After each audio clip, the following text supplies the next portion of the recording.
প্রধানমন্ত্রী হিসেবে খালেদা জিয়া যত উন্নয়নমূলক ও যুগান্তকারী কাজ করেছেন সেসব নিয়ে কখনোই আলোচনা হয় না। কারণ খালেদা জিয়া উন্নয়নের বাণী শুনিয়ে ক্ষমতা আঁকড়ে ধরতে চাননি। তার দল বিএনপিও নিজেদের আমলের সাফল্যগুলো নিয়ে খুব একটা কথা বলে না। রাষ্ট্র বিনির্মাণে খালেদা জিয়ার কিছু উল্লেখযোগ্য কাজ দেখে নেওয়া যাক। মুক্তিযুদ্ধকে নিজেদের গণ্ডিতে সীমাবদ্ধ করে রাখার জন্য আওয়ামী লীগের সমালোচনা আছে, খালেদা জিয়া ও বিএনপির ক্ষেত্রে সেটা নেই। অথচ মুক্তিযুদ্ধ ও মুক্তিযোদ্ধাদের সম্মানিত করার ক্ষেত্রে খালেদা জিয়ার অবদানটা অসামান্য। তিনি ক্ষমতায় এসে মুক্তিযুদ্ধের স্মৃতিরক্ষা ও স্মৃতি বিজড়িত স্থানসমূহ রক্ষার উদ্যোগ গ্রহণ করেন। রায়ের বাজারে শহীদ বুদ্ধিজীবী স্মৃতিসৌধ নির্মাণ করে মুক্তিযুদ্ধে পাকিস্তানিদের হাতে নির্মমভাবে প্রাণ হারানো বুদ্ধিজীবীদের প্রতি জাতির সম্মান প্রদর্শনের ব্যবস্থা করেন। এরপর 2001 সালে সরকার গঠন করে খালেদা জিয়া মুক্তিযোদ্ধাদের কল্যাণে সরাসরি সরকারকে সম্পৃক্ত করার জন্য মুক্তিযুদ্ধ বিষয়ক মন্ত্রণালয় প্রতিষ্ঠা করে। তার নির্দেশে মুক্তিযোদ্ধা তারামন বিবিকে খুঁজে বের করে মুক্তিযুদ্ধে তার অবদানের স্বীকৃতিস্বরূপ রাষ্ট্রীয় পদক বীর প্রতীক হস্তান্তর করা হয়। খালেদা জিয়া পাকিস্তানে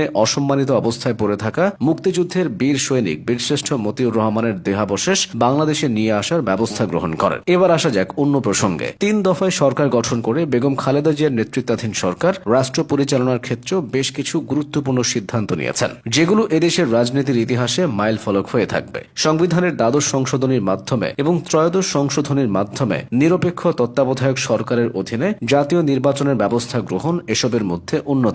খালেদা জিয়ার সরকার রাষ্ট্রীয় কার্যক্রম পরিচালনায় 7টি সংসদীয় কমিটি গঠন করেন, যাতে বিরোধী দলীয় সাংসদদেরকে গুরুত্ব সহকারে অবস্থান দেওয়া হয়। শিক্ষা খাতে বাধ্যতামূলক প্রাথমিক শিক্ষা আইন এবং মেয়েদের জন্য 10ম শ্রেণী পর্যন্ত বিনা বেতনে পড়াশোনার ব্যবস্থা করা তার সরকারের অন্যতম অবদান। তার সরকারের আমলে বাংলাদেশ উন্মুক্ত বিশ্ববিদ্যালয় ও জাতীয় বিশ্ববিদ্যালয়ের পথ চলা শুরু হয়। বেসরকারি বিশ্ববিদ্যালয় প্রতিষ্ঠার অনুমোদন তার সরকারের আমলেই গৃহীত হয়। তিনি জিয়াউর রহমানের অর্থনীতির অনুসরণ করে বেসরকারীকরণের উপর গুরুত্ব আরোপ করেন। ব্যক্তিগত আয়কর প্রদানের হার 55% থেকে 25% নিয়ে আসেন। ব্যবসায় সহজ করার লক্ষ্যে 27 ধরনের শুল্ক হ্রাস করে 7 ধরনের আমদানি শুল্ক নির্ধারণ করেন। বেগম খালেদা জিয়া বাংলাদেশে মুক্তবাজার অর্থনীতির সূচনা করেন। দেশের ভূভাগের খনিজ সম্পদকে কাজে লাগাতে বড় পুকুরিয়ায় কয়লা খনি ও মধ্যপাড়ার শ্বেত পাথরের খনি থেকে উত্তোলন কার্যক্রমের সূচনা তার সরকারের আমলেই করা হয়। বেগম খালেদা জিয়ার শাসনামলে নারীদের আত্মনির্ভরশীল রূপে গড়ে তোলার জন্য প্রধানমন্ত্রীর তহবিল থেকে সহজ শর্তে ঋণ সহায়তা প্রকল্প গ্রহণ করা হয়। আত্মকর্মসংস্থান কর্মসূচির অংশ হিসেবে সহজ শর্তে